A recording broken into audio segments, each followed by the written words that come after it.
रामपुर नाम के राज्य में ज्ञानेंद्र नाम का एक दयालु राजा राज करता था। उसकी प्रजा उससे हमेशा बहुत खुश रहती थी, लेकिन उसके ठीक विपरीत उसका बेटा ध्रुव बहुत बिगड़ा हुआ था। उसे प्रजा के सुख दुख से कोई मतलब नहीं था। नगर में राजा का पुत्र ध्रुव अपने कुछ सैनिकों के साथ घुड़सवारी करने में मस्त था, और तभी उसे घुड़सवारी करते हुए रास्ते के एक तरफ एक गरीब की झोपड़ी दिखाई दी। इस झोपड़ी से गुजार कर देखी जाए। और अपने घोड़े की दिशा झोपड़ी की तरफ मोड़कर गरीब किसान की झोपड़ी को गिरा दिया। अरे वाह, मेरे घोड़े तो कमाल के हैं, मजा आ गया। अब घुड़सवारी का मजा आया।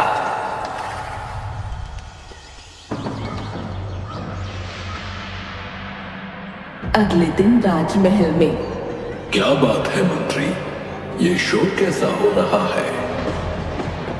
महाराज, एक आदमी अंदर आने के लिए दरबान से लड़ रहा है। अरे, ऐसा क्या हो गया जो वो इतना तड़प रहा है? उसे अंदर आने दो।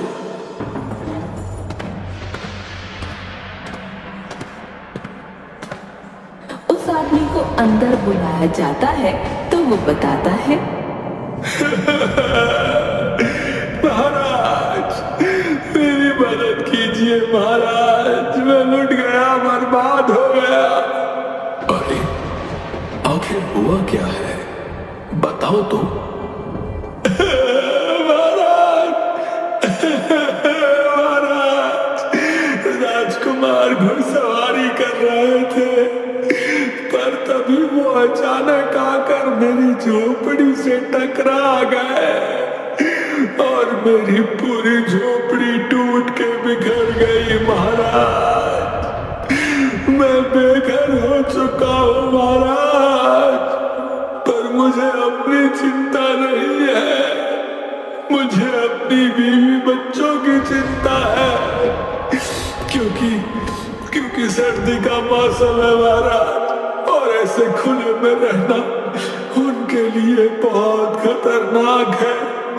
वो मर जाएंगे महाराज, वो मर जाएंगे, मेरी मदद कीजिए महाराज। मंत्री, राजकुमार को बुलवाओ। तुम चिंता मत करो, हमारे होते हुए अन्याय नहीं हो सकता, तुम्हें न्याय मिलेगा।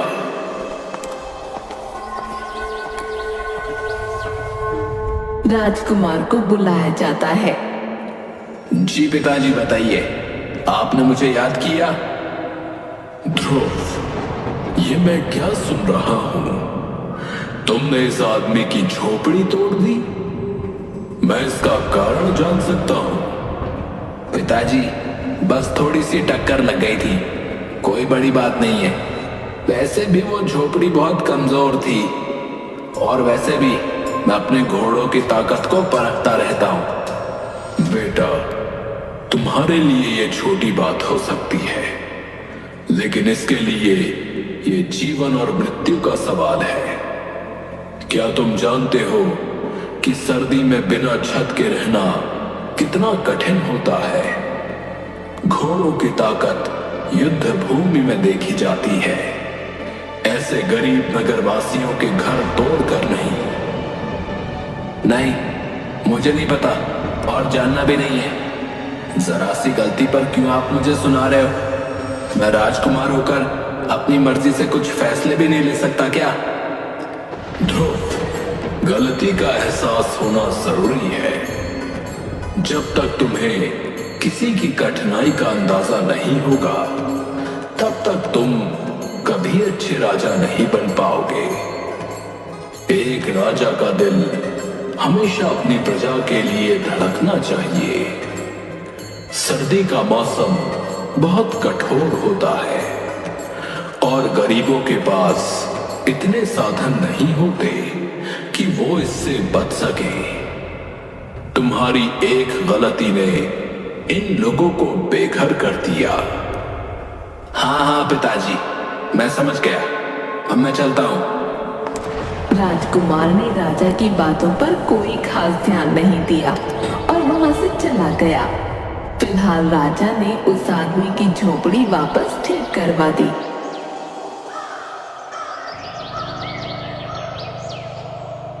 लेकिन कुछ ही दिन बाद राजकुमार ने फिर से एक गरीब आदमी की झोपड़ी को तोड़ दिया, और वो भी सिर्फ इसलिए क्योंकि वो रास्ते में उसे अच्छी नहीं लग रही थी। ध्रुव, तुम्हारा दिल पत्थर का हो गया है। तुमने फिर से एक गरीब की झोपड़ी तोड़ दी। क्या तुम्हें सर्दी में लोगों की तकलीफ का जरा भी एहसास नहीं है? पिताजी, वो झोपड़ी रास्ते में थी।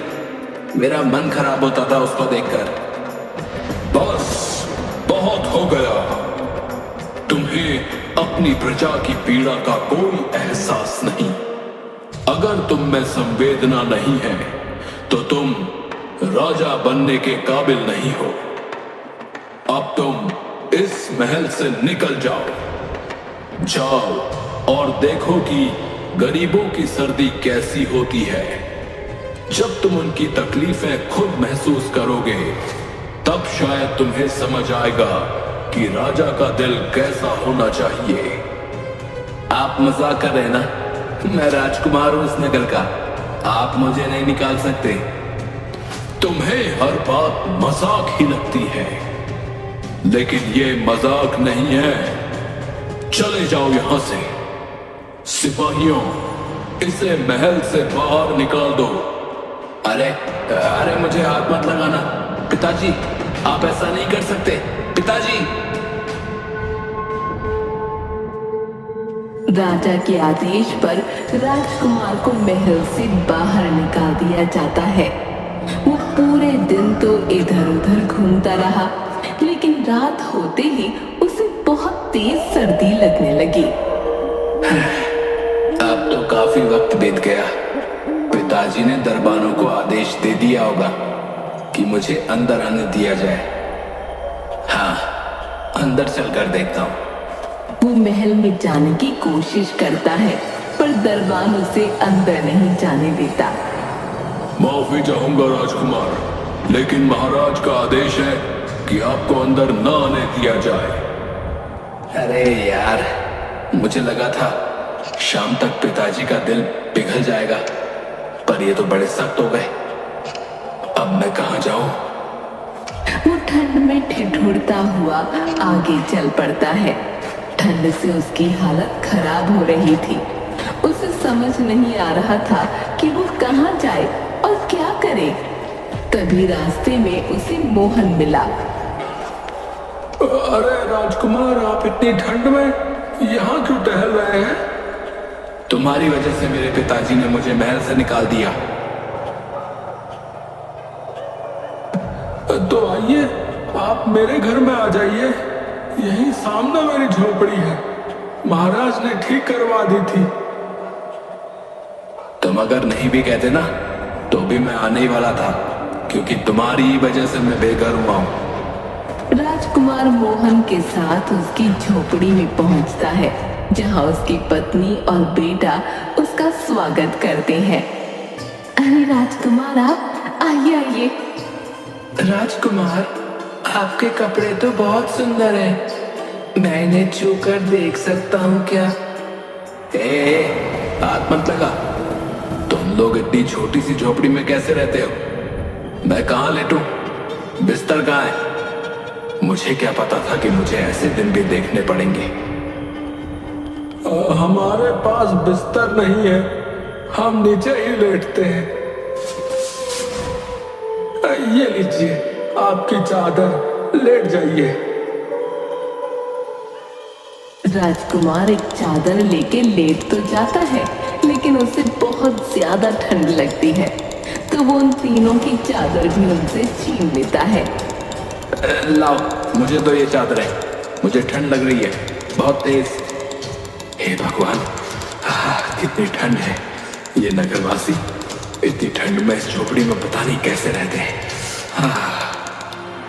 राजकुमार तो 4 चादरें ओढ़कर सोता है और वो लोग रात भर ठंड से कंपकपाते रहते हैं।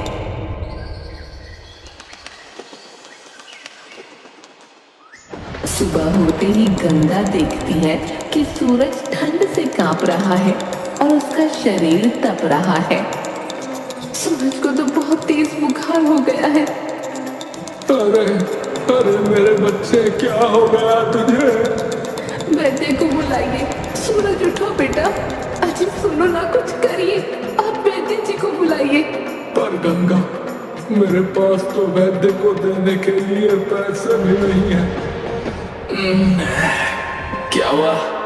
इतना शोर क्यों मचा रखा है? राजकुमार, सूरज को बहुत तेज बुखार हो गया है, पर हमारे पास इसका इलाज कराने के पैसे नहीं है। सूरज की हालत देखकर पहली बार राजकुमार को उन लोगों के लिए थोड़ा बुरा लगता है। हे भगवान, मैंने इनकी चादरें छीन ली। शायद इसी वजह से सूरज इतना बीमार हो गया।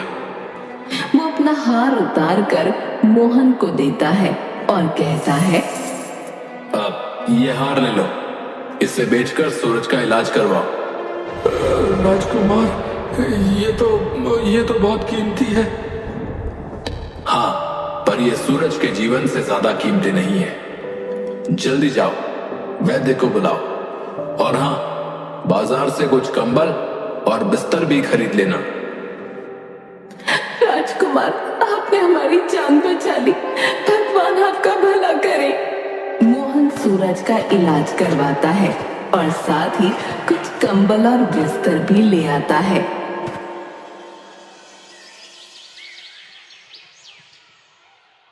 अगले दिन राजा राजकुमार से मिलने आता है।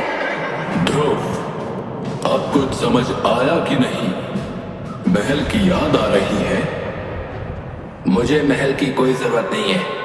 मैं यहाँ ठीक हूँ, आप जा सकते हैं। ये घमंड सही नहीं है ध्रुव, पर ठीक है। जब तक तुम्हारा मस्तिष्क ठीक नहीं होता, यही रहो। धन्यवाद, पर मैं अपनी जगह पर खुश हूँ। राजा वापस महल लौट जाता है। उसी रात अचानक एक भयानक तूफान आता है। हवा की जोरदार आवाज से झोपड़ी हिलने लगती है और कुछ ही पलों में झोपड़ी टूटकर बिखर जाती है। मोहन, उसकी पत्नी, बेटा और राजकुमार सभी खुले आसमान के नीचे ठंड से कांपने लगते हैं। हे भगवान, अब हम क्या करेंगे? ये रात कैसे गुजारेंगे? माँ, बहुत ठंड लग रही है। गंगा, हमारे हाथ में कुछ भी नहीं है जो कर सके। अब बस इस रात को किसी तरह काटना होगा। ये ठंड इतनी कठोर है, कैसे सहते हो तुम लोग इसे रोज? हम तो जैसे तैसे हर रात गुजार लेते हैं, लेकिन आज की रात तो बहुत भयानक है। मैंने जब इन लोगों की झोपड़ी तोड़ी थी, तब भी तो इनकी रात ऐसे ही गुजरी होगी ना। हे भगवान, मैंने क्या कर दिया था? जैसे तैसे सुबह होती है, लेकिन रात की सर्दी ने सबके शरीर को झकझोर कर रख दिया था। राजकुमार अपनी मोतियों की माला उतार कर मोहन को देता है और कहता है, मोहन, ये लो, इसे बेचकर झोपड़ी को ठीक करवा लो। धन्यवाद राजकुमार। धन्यवाद तो ठीक है, पर तुम लोग ऐसे कैसे जीवन काटते हो? गरीब का जीवन ऐसा ही होता है राजकुमार। आप तो पहली बार गरीब की सर्दी देख रहे हैं। हमारा हर मौसम ऐसा ही है, कष्टों से भरा हुआ। मोहन उस माला को बेचकर झोपड़ी सही करवा लेता है।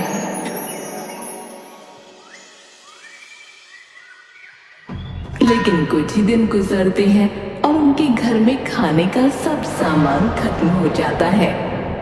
मोहन, घर में अब कुछ भी खाने को नहीं बचा है। सर्दी ने तो हमारी सारी उम्मीदें छीन ली।